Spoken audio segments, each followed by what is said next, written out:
Alrighty then, welcome to the show, everybody, for STG Weekly, episode 190. This is going to be on Vasara 2 by Visco, 2001 game, arcade game, and then recently had gotten modern ports on the modern consoles, Switch, Xbox, PlayStation 4, and those are the ones, and PC. So you can play it there.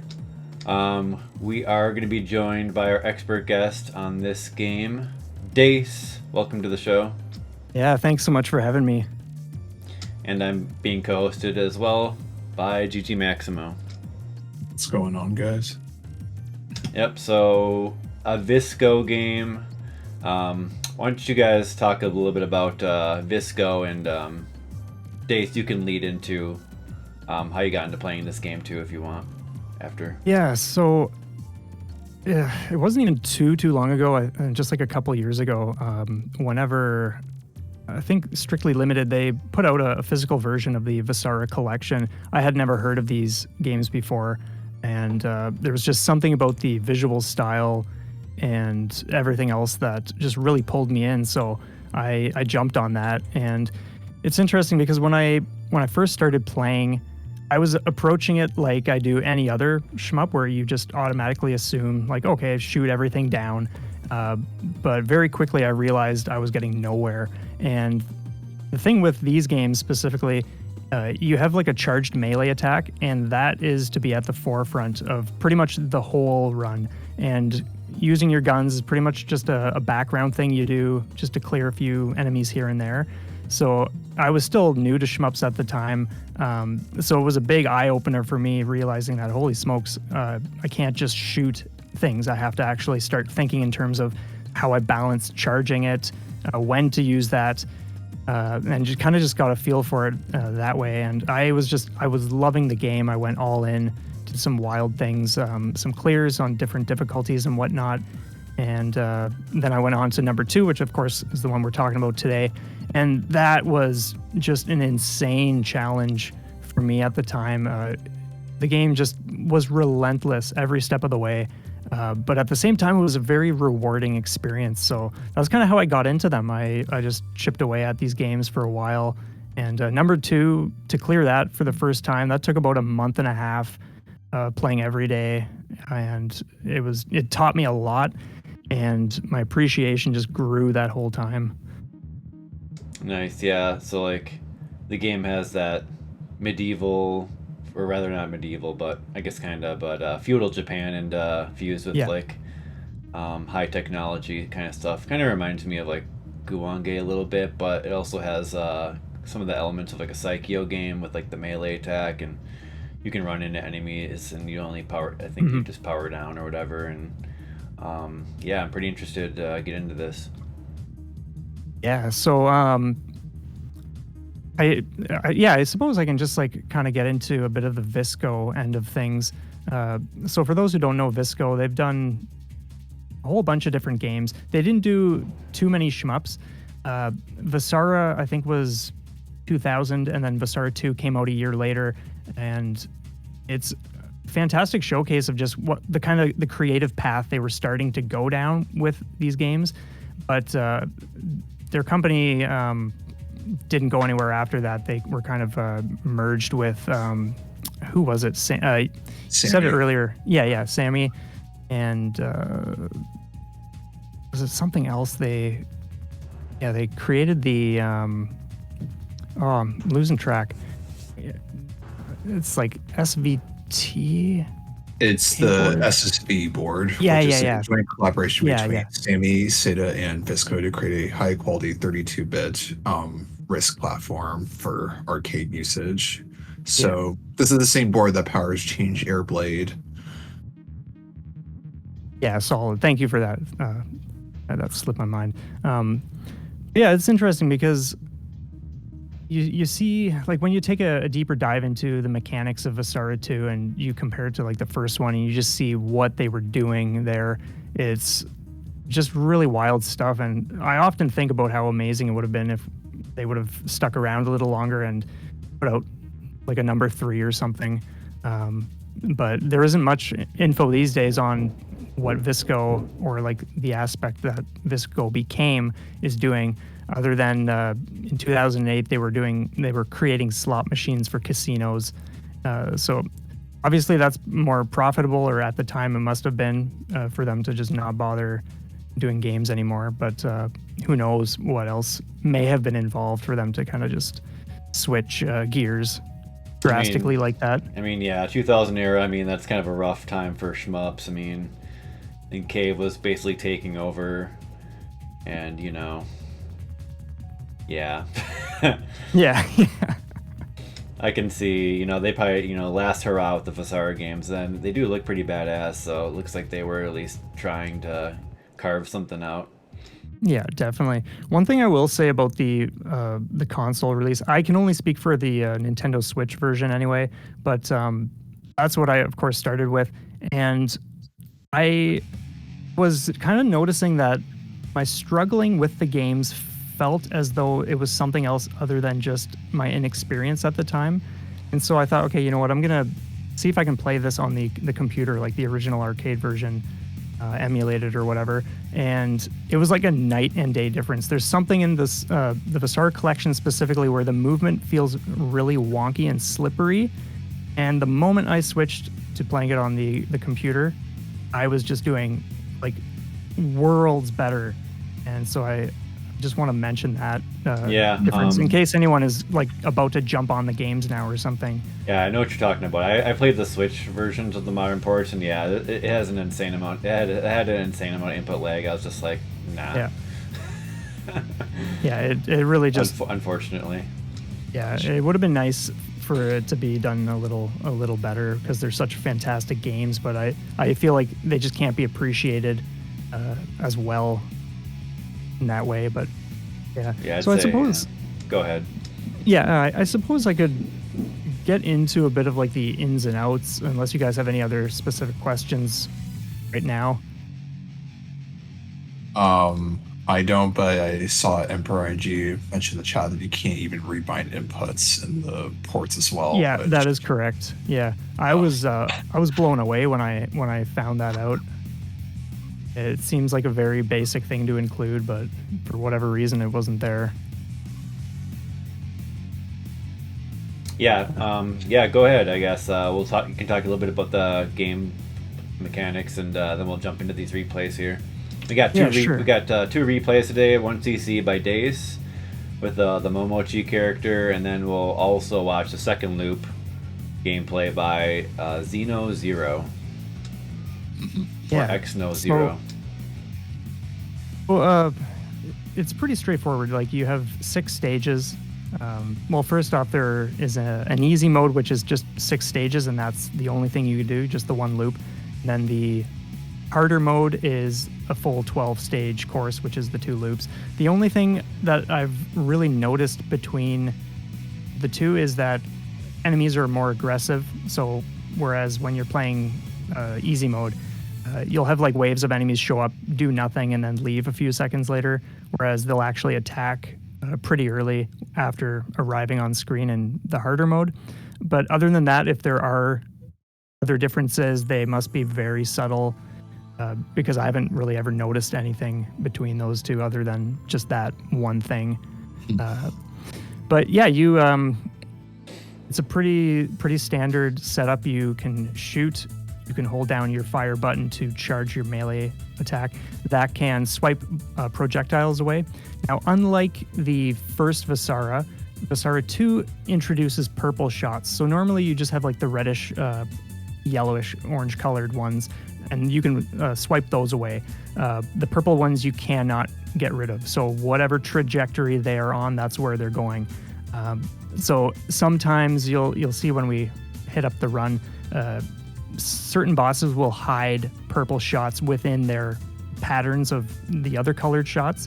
So you might think like, okay, great, I can just swipe this, but you didn't notice that one that was like tucked in with the other ones. And so it can be a very deadly situation, or very deadly situations if you're not paying very close attention to that kind of stuff.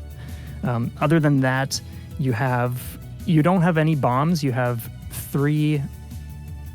Vasara activations. It's kind of like a big attack where your character starts going crazy and you can move around all over the place. In the first game, you had bombs and a Vasara attack, but this one they kind of sandwiched those two abilities into one thing. So it's kind of tricky. You got to really balance that much more because you don't have one or the other to fall back on. You just have those three. But yeah, the way it works is when you hit enemies, you get these little blue crystals, and those charge the meters at the top of the screen for each of your three Vasara uses, or whatever you want to call them. Sometimes it feels like they take a long time to charge up, so you don't want to be using these all over the place. You want to definitely plan uses, and other than that, like I said, you can fire, you can get power-ups, and I suppose I can get into the scoring too.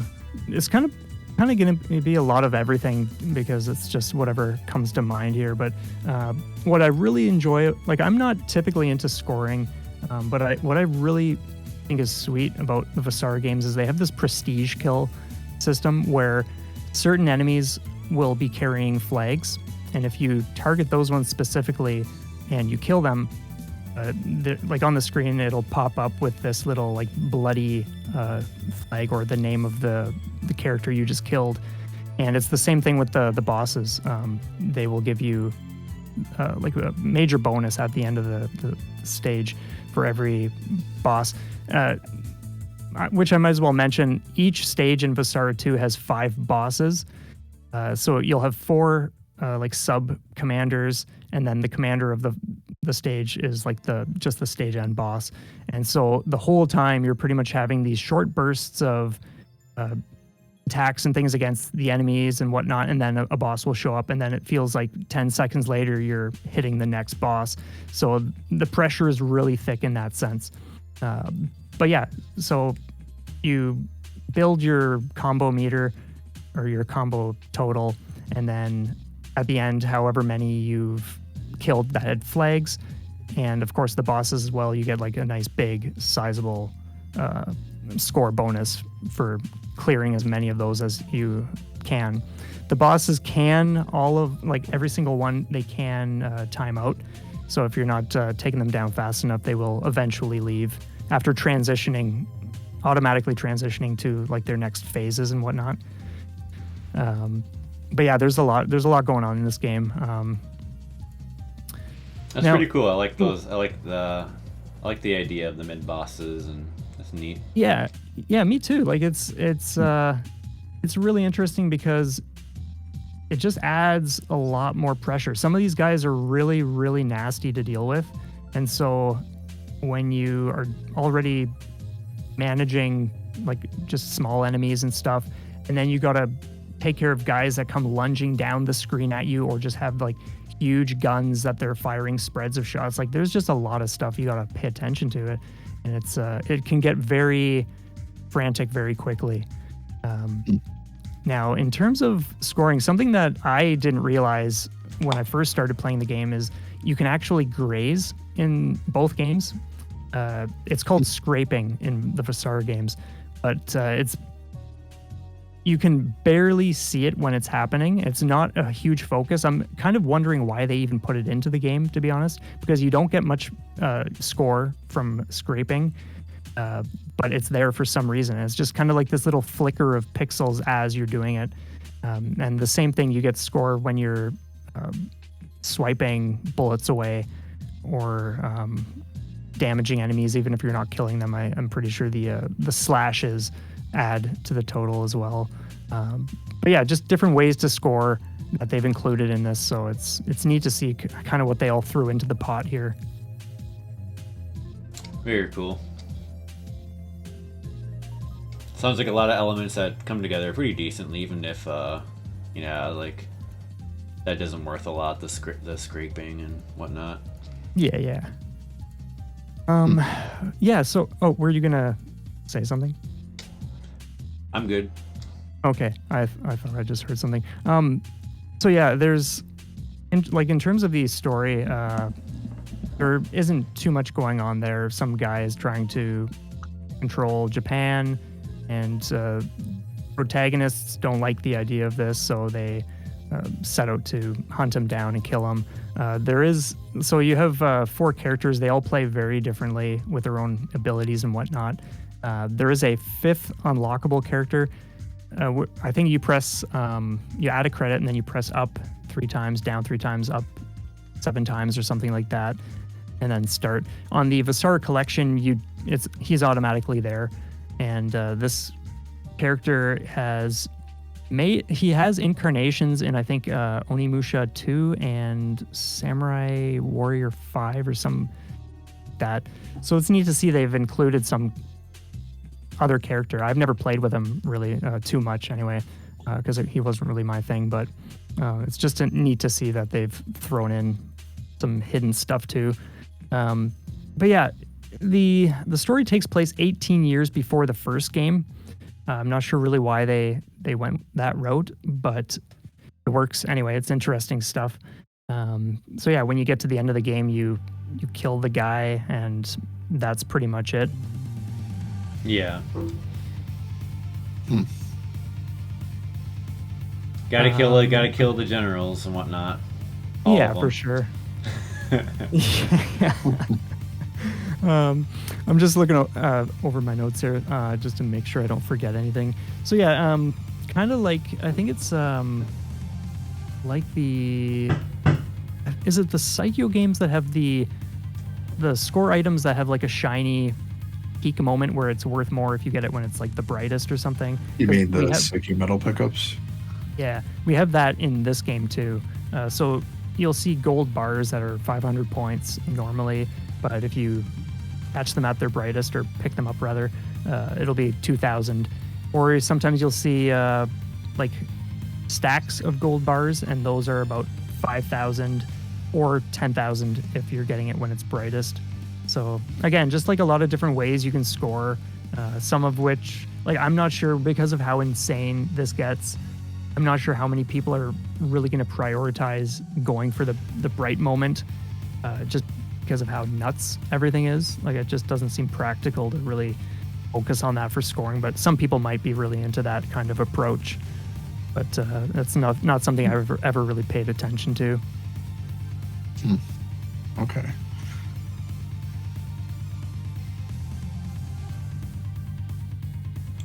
Oh, oops, I had my mic muted. I think we got a good baseline of the game here, so are we ready? Think we're ready to do a replay then? Yeah, sure. Let's do that.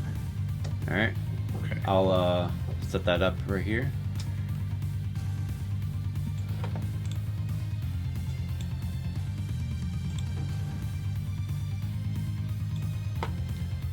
So you'll be using the Momochi Sandayo character, the female. Yeah. And this is one loop clear, and then we'll check out a second loop of the different replay after. Anything you'd like to preface the run with before you begin, or should we just jump in? We can just jump in. Okay, cool. I'll do a countdown, and we can Sure. all click play at 0. It'll be a 3, 2, 1, go countdown. All right, 3, 2, 1, go.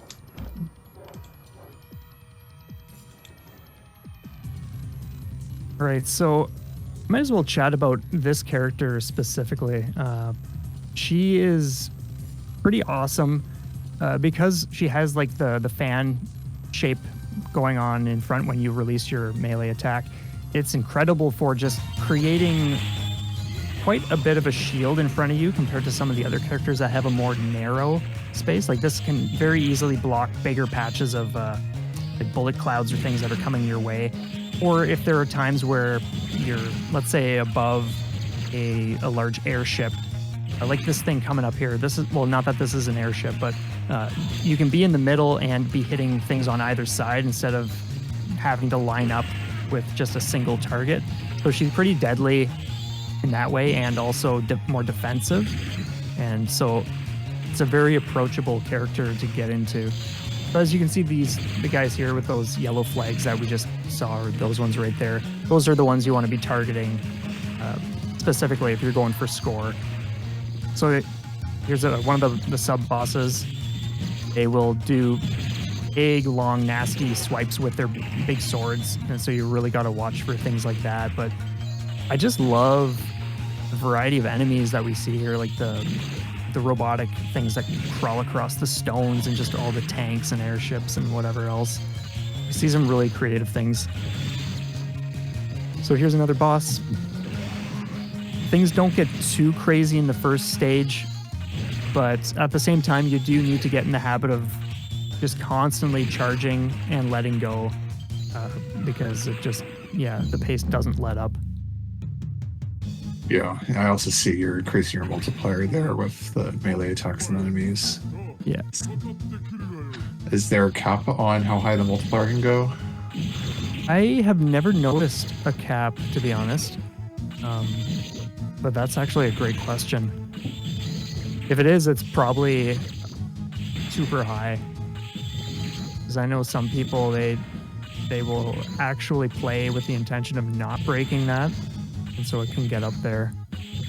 Whereas I never focused on that. For me, this was just purely make it through the clear no matter what it takes. Okay. Yeah. One thing I will say is that there are no score-based extends whatsoever. So you start with your 2+1, and then there is a 1-up you can get somewhere. It drops at different times. I think it's when you are down to your absolute last life. They kind of give you like a mercy life after killing a sub-boss or whatever. So sometimes that might show up in stage 4 or 5 or whatever the situation is when you're playing. But it's pretty ruthless not to be able to have more than just one extra life. And of course, if you're playing well enough, you might not even see that 1-up here. So yeah, it's just crazy stuff. Okay.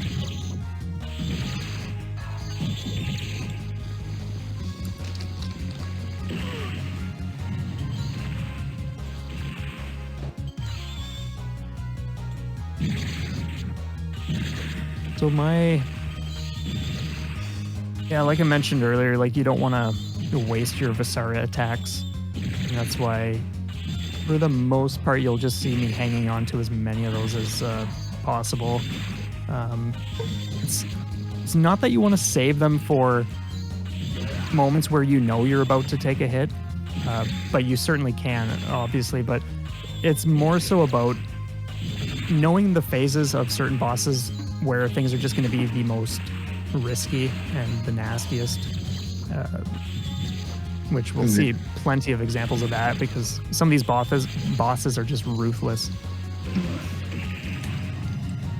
So that a lot of it just comes down to how you're strategically using the Vasara melee to clear out the, I guess, densest patterns? Yeah, absolutely. Okay. And those gold enemies, like the one I just killed, will always give you like a power-up.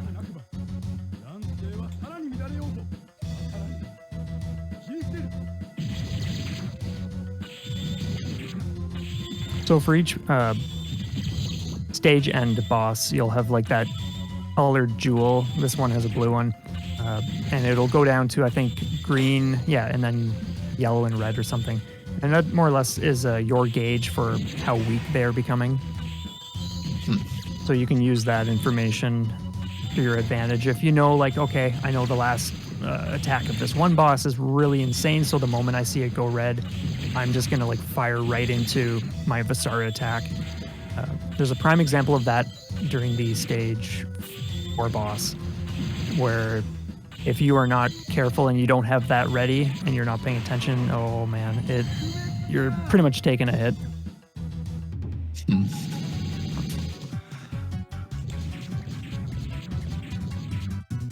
Yeah, there really is a lot to like in this game. It's pretty sweet. I'm pretty stoked that we're covering this. Presentation is really The only thing I was going to say is so far it looks like, is there any like big score loss if you don't kill like one of the sub commanders or sub jam rules? I couldn't tell you like the precise numbers, but your score does take a huge hit if you don't prioritize the flag carrying enemies and specifically the bosses. Okay. Yeah, that'll really hurt your score. Good to know.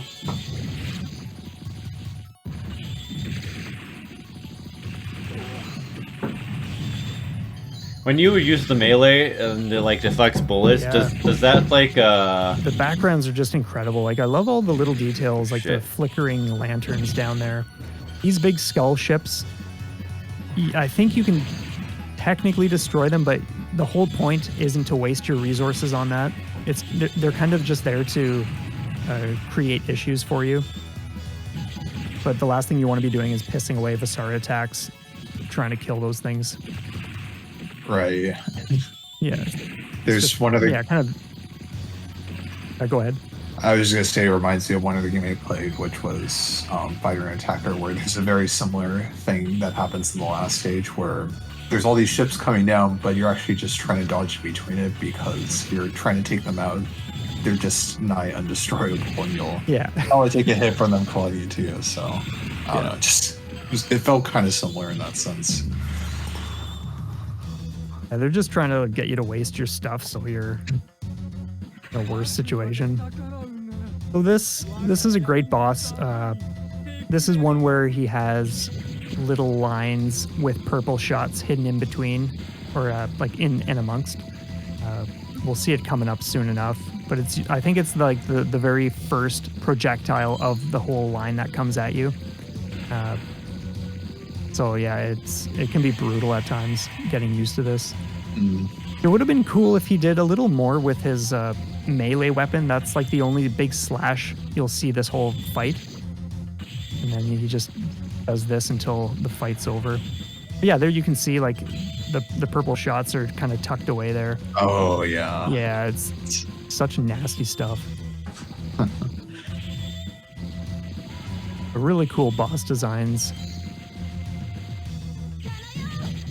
Yeah, I mean, I think these are all pre-rendered graphics too, so it looks pretty good for being, well, it's basically 94, 95 board, but it definitely looks clearer than the first game. Like, oh yeah, the first one is like super blotchy compared to this.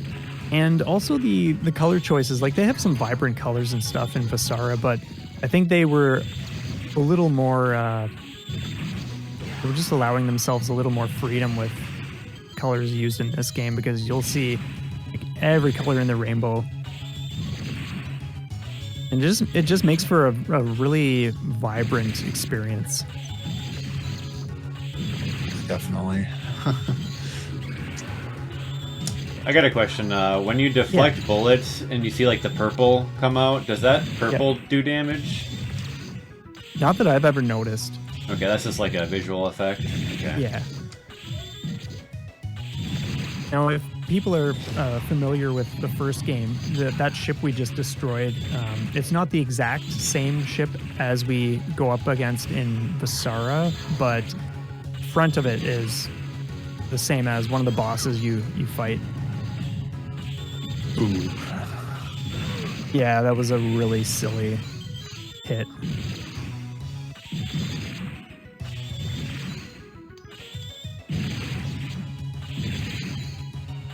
I love how fast the charge is too. Does the charge timing change depending on the characters? Not that I've ever noticed. Most of my experience has just been with this one and one other character, so it may have just been like similar enough that I didn't see a difference, but as far as I know, it's the same speed for each one.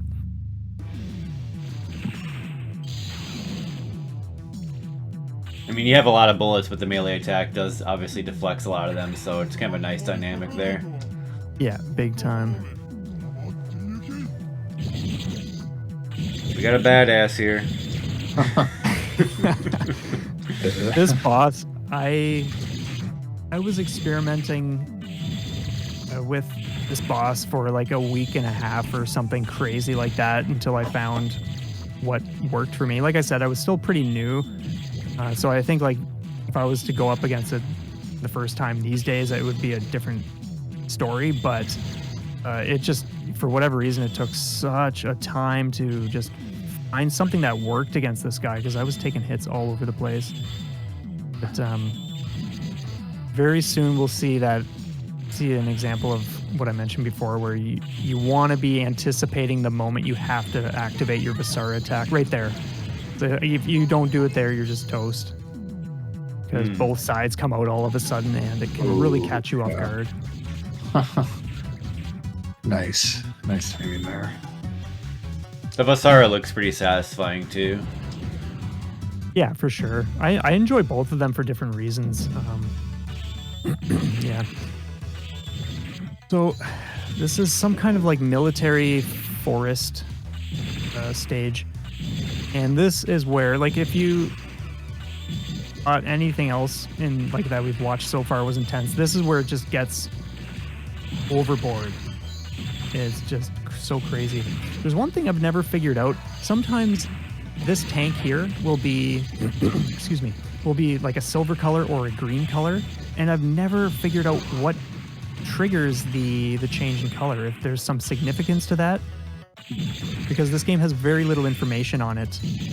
It's almost non-existent, so that's something I'm still curious about. Did you have like a random first 4 stages in this game, like a Psycho game does? Yeah, each character has like a different order for the first 4. Yeah. Neat. Forgot to mention that. Thanks for asking about that. And I'm guessing the difficulty does go up a little bit, depending on, or rather if it's like 4th versus 1st. From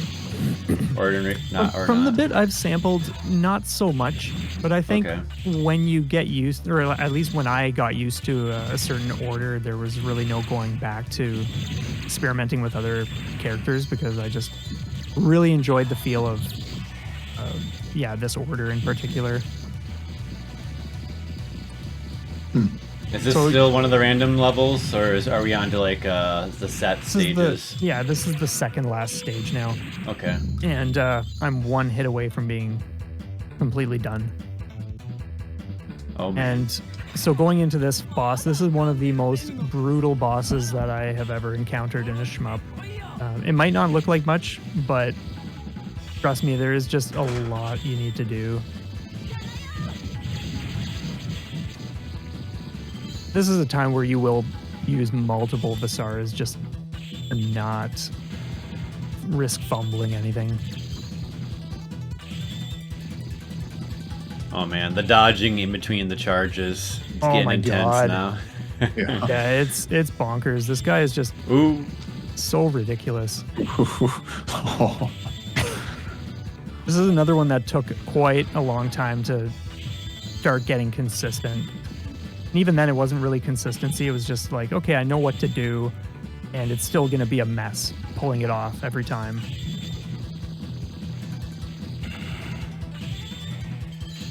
Yeah, you just gotta buckle up. Yeah, exactly. And then just like stuff like this, where you can just so that's quickly. Pretty fast how it moves. Oh man. Oh, but since it can't ram and kill you there though. Correct, yeah. Oh man. You just bounce off them. So I was blown away to make it through that fight without taking a hit. Like, oh my god. But I think my mind at the time was just thinking to myself, like, holy smokes, I gotta do the last stage with nothing. Like, I don't have anything charged up yet. Like, the start of this can be pretty nuts. Yeah, it's got that background destruction too. That's so cool. Yeah, I love it.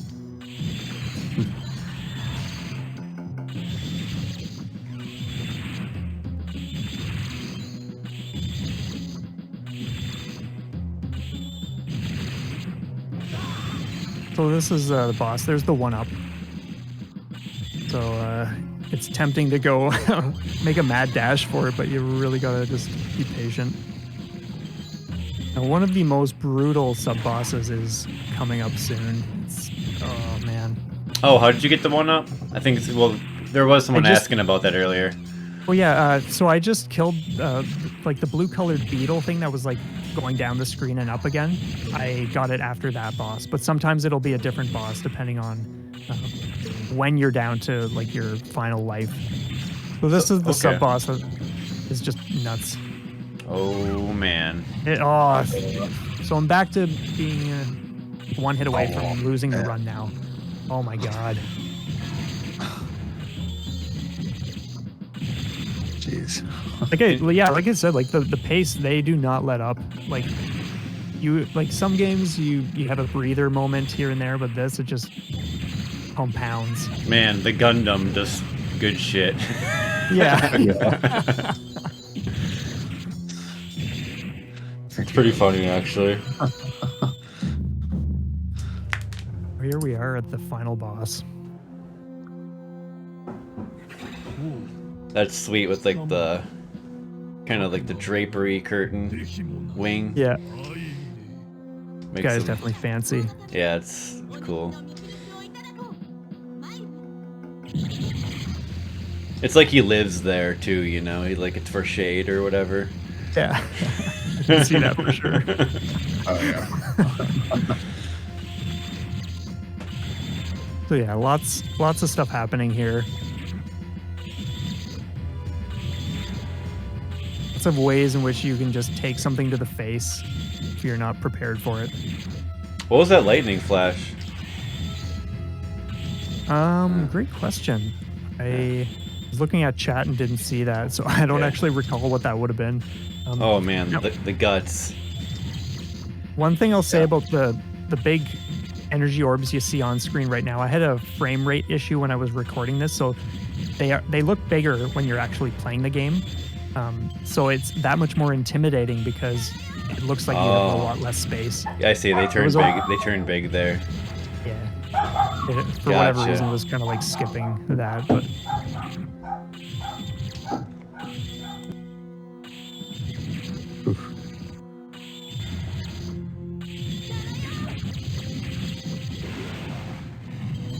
I was so thankful. Oh my god. So yeah, that's the run. GG. Yeah. Well, I do, after the credits, or like the little story section, it doesn't take long. I do start the second loop. I don't last long at all, but it's like a few seconds. I don't care whether we watch that or just jump into the other person's run, but... I say we watch it. Okay, sure. So each character has like a different, like it'll show their own personal, like, oh, we're wrapping up the story kind of scene. Not that there's much to them, to be honest, but it's nice that it's not just one plain story, but that they actually give you a little something for the character you beat the game with.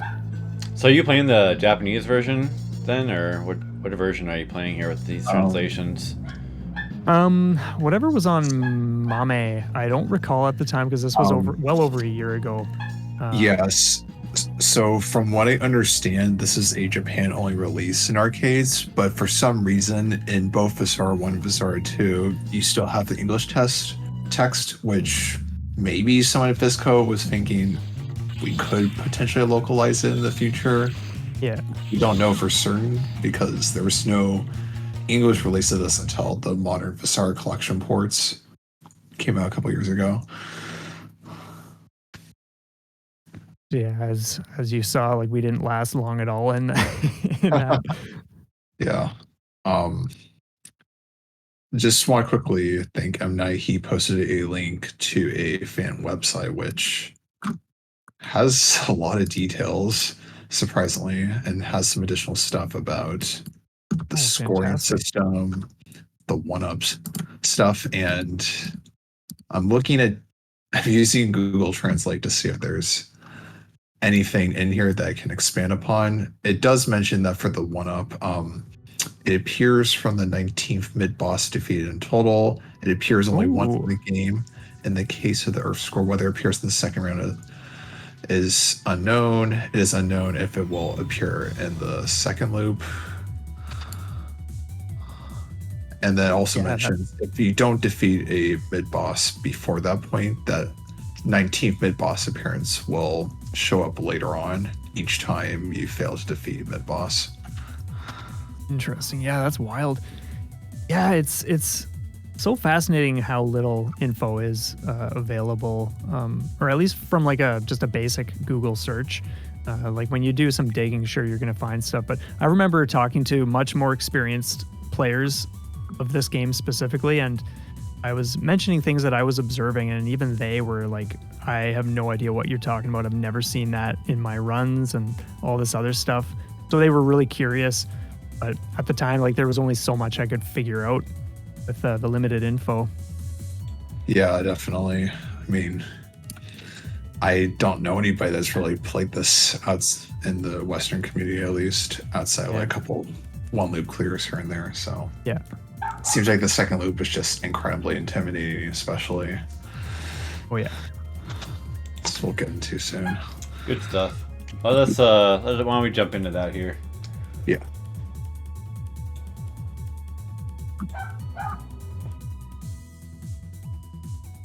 Okay.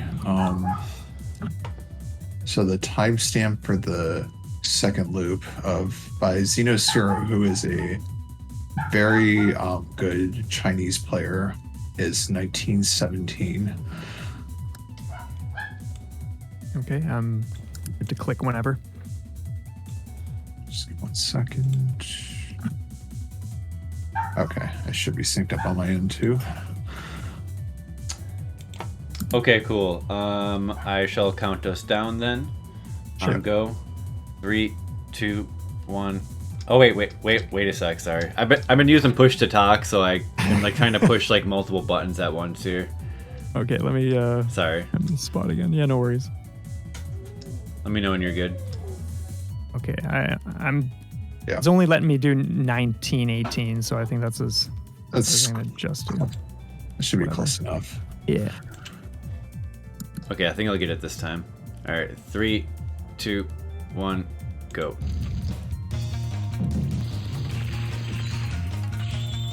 All right, loop 2. I was watching a little bit of this the other day. One thing I did notice is it seems like bullet frequency is just quite a bit higher already, and Oh yeah. a lot of these enemies are releasing additional purple suicide bullets when destroyed, so already it's giving you a lot less room to work with. Yeah, like when you think about stage 5 from my loop 1, just how intense that gets, I can only imagine. Like I haven't watched this one myself yet, but I'm very, very curious to see just how bonkers the final 2 stages are. Yeah, definitely. Because this is already off the charts. Yeah, and then what I also saw too, it looks like there is a TLP after you fight the stage 6 boss again, so Oh, nice. that'll be interesting to see how that turns Yeah. out. Lemonsar, I don't know how you pronounce that. He's asking, is this character the preferred one in general? I see most people using her, yes. I think because of the advantages that she offers with like just a greater like a broadness to the melee attack. It's just something that's far too valuable not to really take advantage of. If you're going for like a second loop especially. Okay.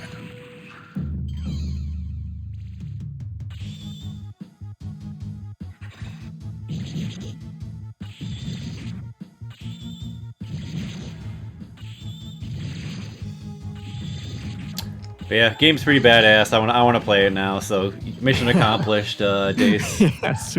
Well, I'm glad. Cool. It's interesting because like I've obviously been watching STG Weekly episodes for quite some time, and when I saw that Vasara 1 and 2 had never been done, I thought, oh man, I would love to just gush in an episode someday and just share my passion for these games. So I'm very thankful that you've given me this opportunity. Yeah, this is awesome. Thanks for showing us. Yeah, no worries. And to be honest, like even though the Vasara collection has like lag and stuff, it does go on sale for super cheap, like sometimes $2. So even if you're not so crazy about how it feels, but you at least want to check it out because you're not gonna like emulate it. It doesn't have to cost you a fortune. Yeah, they do go on deep sales, and it is good for that. Just to see what's going on with the game, and for sure. Being aware of a game, is kind of the first step. So it is important. I totally agree. And the Vasara collection does include a third game. It's not like Vasara 3, but it's kind of some sort of, I don't want to call it an arranged mode, but it's something they whipped up and like it looks more modern. Oh yeah, that I tried it was so bad, but yeah. Oh. I don't really remember what it was, but I was just flabbergasted by it. I've never booted up myself, but now I think I might need to check that out. I remember, not being impressed. Yeah. Oh, is there ranges on the ports? That's pretty cool, though.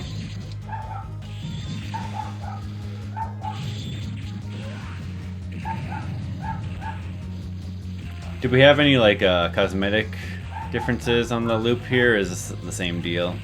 Everything looks the exact same to me. Yeah, I'm looking at the fan side doc that M. Night shared. The only thing I see so far is something about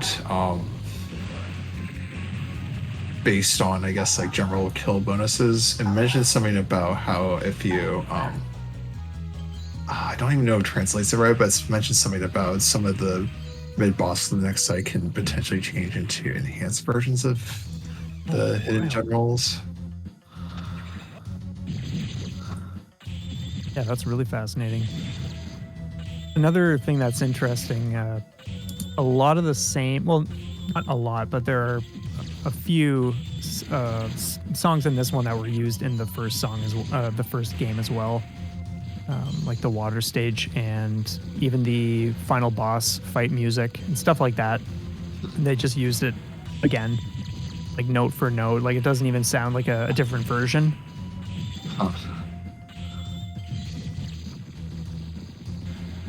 Maybe they just had like a restricted budget, or who knows what the situation was, but either that or sometimes there's other games that have been like this where they don't have enough development time. They might just reuse tracks, like Gunforce 2 reuse the tracks from Air Duel just for that sound hardware, because I think they even talked about an interview that just were running out of time. And they asked them, like, can we just use this? And the company president is like, yeah, go ahead and just reuse these tracks.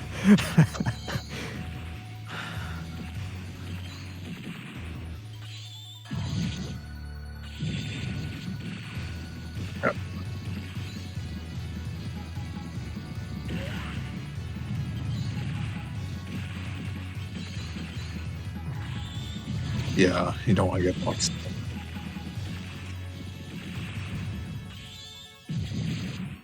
Yeah, that's why I noticed. That makes sense.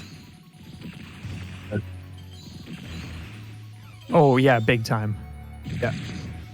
Yeah. Well, sorry, people. I had my mic muted on the stream, but I was just asking about that pattern or why he was using shot there.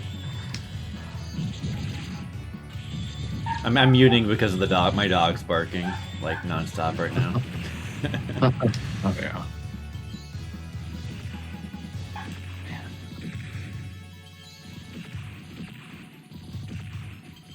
Gotta micromanage the barks.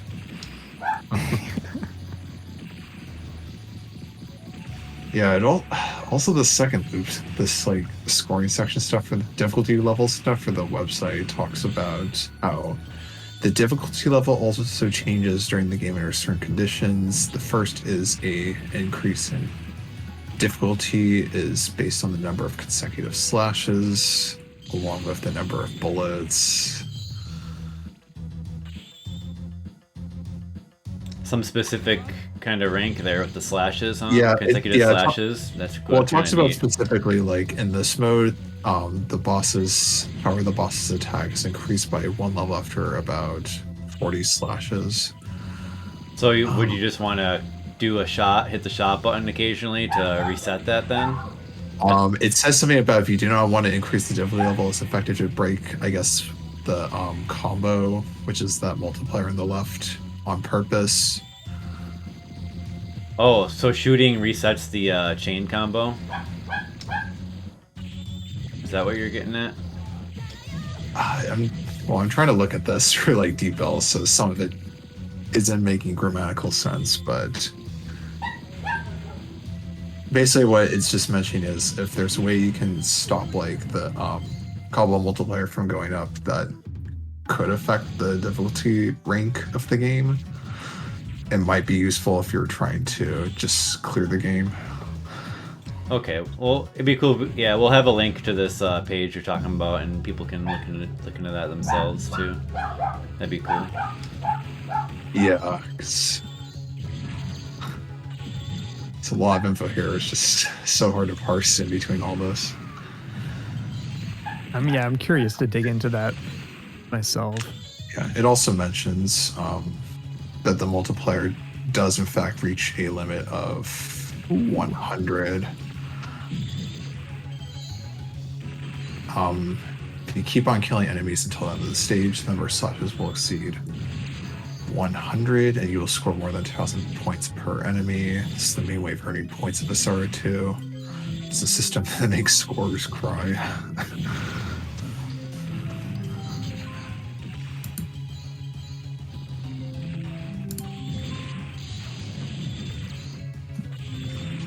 Is that sound from the replay?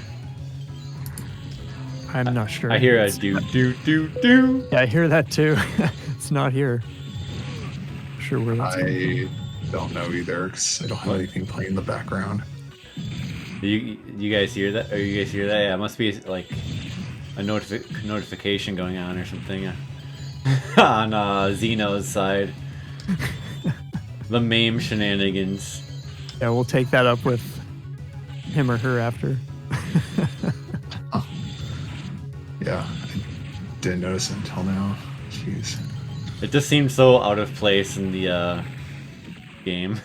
Yeah. Yeah. I've seen that too. Other people's replays sometimes they'll have like Discord notifications on, so you just have to hear the like message ping the whole time. It's like, bro. Yeah, I mean, of course, if you're playing on MAME, you do have to deal with the side effect of playing on a PC. Yeah.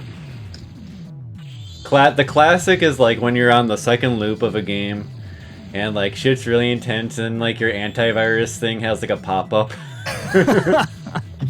That's happened to me at least a few times back in the day with like Avast or some whatever. It's like, oh my god, no. And you know, other things can happen. Yeah, for me it's usually like my daughter is just a little over 2 years at this point, so sometimes like she'll just start going off and I'm attempting to focus on stuff but I can still hear her from the other room. It can get pretty wild. That's what I call IRL RNG. True. Wondered if this player was going to finish off the boss the same way, and they definitely did. Yeah, that looked even denser than the first loop pattern, so. I know when like my dog starts barking, it's an intense run. Like I got an intense run going. Like it makes me more nervous. And it's like, god damn it, what the hell's going on? Yeah, it definitely doesn't help.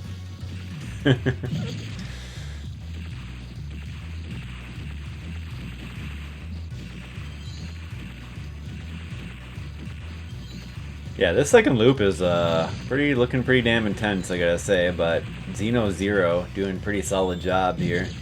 Yeah, I think this is amazing. Yeah, so far it seems like he's been pretty effective at keeping most of the nastier stuff under control by just being aggressive with the slashes. Yeah, I would eventually like to eventually tackle the second loop again. Well, not again, but like actually just do it.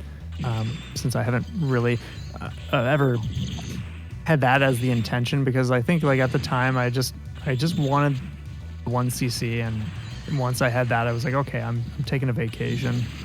For sure. Yeah. That is a good way to approach this sometimes, because you just need the mental reset instead of like going for something too hard from the get-go. Yeah. Well, it's nice to, to accomplish your goal too, and not jumping to like the next immediate like challenge. Right. You got to savor it, go have a beer or whatever, and take a vacation, as you say. Yeah. You did say you played it for like a month straight almost. Yeah, a month and a half. Yeah. And it's not that it was like for me, it didn't feel like a chore or a grind. I woke up every day loving getting to this game, and I would play like sometimes 1 to 3 hours per day, just like here and there, not all at once. But I loved it. But I think I recognized that even before starting what I did to accomplish the first loop, I knew I had to grow as a player. Like I had to just gain skills and like all these things I just didn't have going into it. So I knew like, okay, if the first loop took me a month and a half, like there's no reason to force the second loop right now. Yeah, that can definitely be a thing.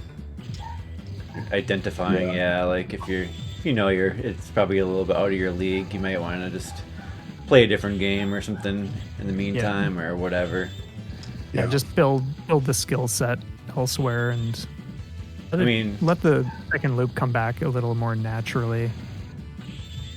But but at the same time, if you do want to jump into something really hard, it's like being in the hyperbolic time chamber. You're just gonna get better faster. Oh yeah, that's what it's been like for certain games where I do just go up to every single difficulty after clearing whatever it was, because you can just accelerate your learning process that way. Oh man, that Vasara was sick. Oh no! Yeah, Caught in the corner by the extremely slow bullets. Yeah, brutal. Yeah, that's how it goes. The slower ones can be just as bad as the fast ones. Yeah, because just move out so slowly, it's like gives you less room to like maneuver, especially if the boss decides to stop right in front of you. I have to imagine there's some randomness there too with like the boss movement. Maybe Dace. Like when he's bouncing around. Yeah, I would get maybe. It's definitely. Like I cannot tell you how many hundreds of times I fought that boss in training, so it definitely goes all over the place. So you never have a clue what's going to happen. Oh, okay.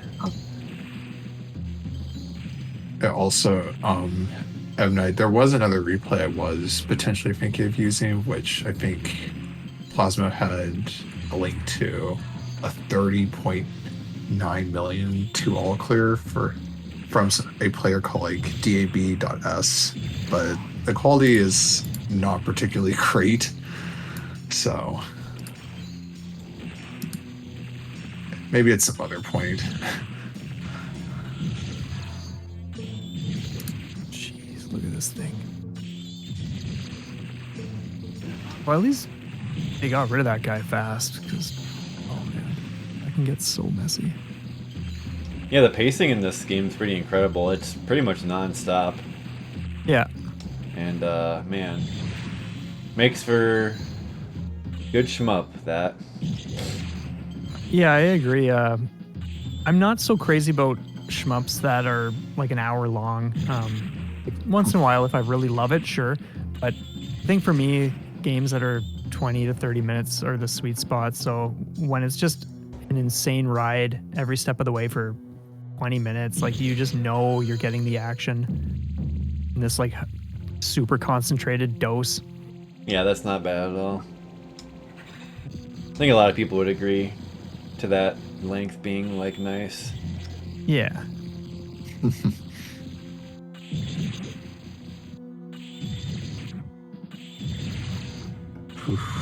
Man. Yeah. Safe spot in the front. He's bringing out the safe spots. Good stuff. Dang, man. Making it look like some true Psycho business here. Yeah.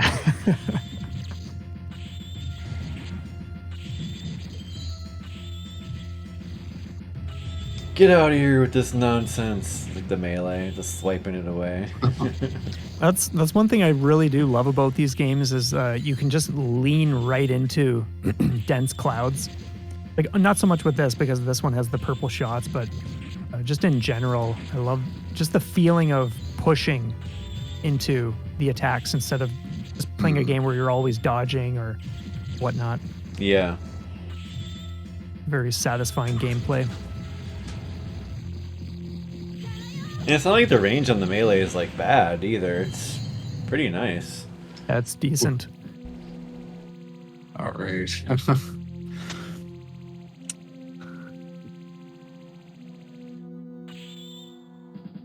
Oh man, TLB?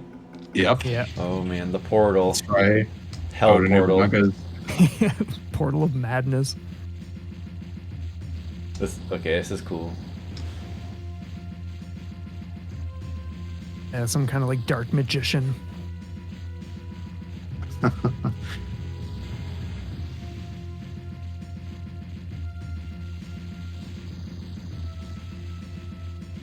So far, it seems pretty straightforward. Still crazy, but yeah.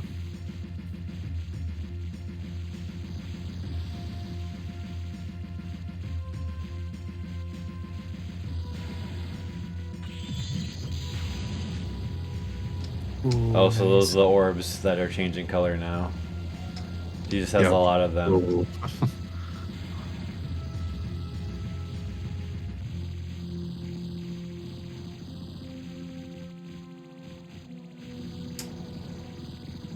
That's a pretty annoying spread of purple bullets, it looks like.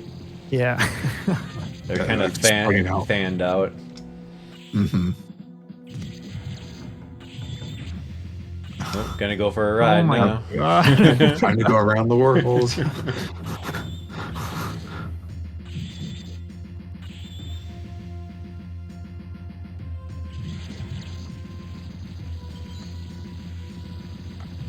It's a proper don't final have- boss. Yeah, you don't have much time in between attack transitions, that's for sure. You gotta dodge orbs now.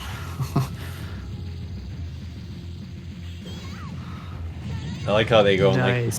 like back and forth to like troll you. Ow.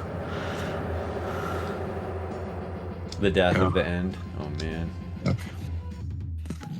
It just explodes into a pile of bones. Oh, I missed the bones. Hey, it's like the OBS logo. In the middle. What the fuck? It was a portal to the future with the OBS logo. That was because he missed one of the generals. It's like the card, I guess. Face down. I guess. Or I think yeah. Anyway, No. sweet. Yeah. So that's the game. Yeah, wild stuff. Wow. That is for sure.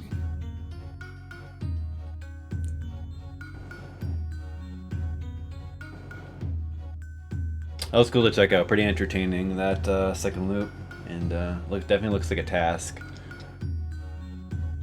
Of course, there's some crazy person out there that's like doing the second loop without using the melee.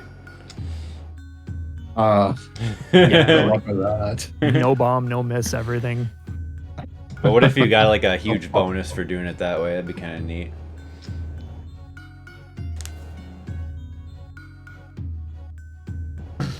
Yeah.